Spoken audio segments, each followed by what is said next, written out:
C'est l'heure des bilans après une année 2013 sans élection, mais riche finalement en événements politiques. Petite revue donc de nos tops et de nos flops en ce début de mandat présidentiel.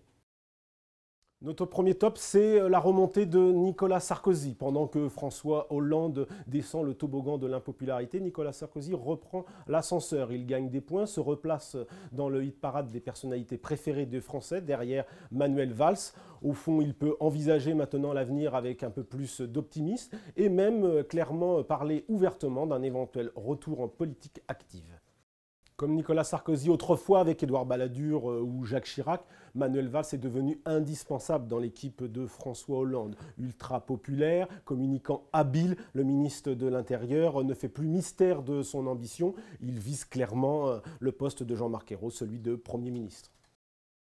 Personnage discret, fidèle du président de la République, le breton Jean-Yves Le Drian est incontestablement l'un des ministres les plus efficaces de ce gouvernement.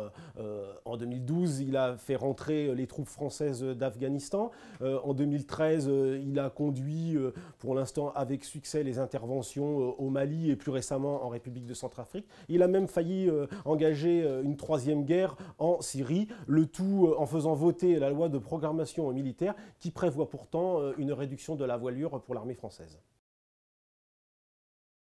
Ce fut la surprise de l'été. Les ennemis du centre, les ennemis d'hier, Jean-Louis Borloo et François Bayrou, se sont rabibochés et ont même annoncé qu'ils feraient équipe commune lors des scrutins du printemps.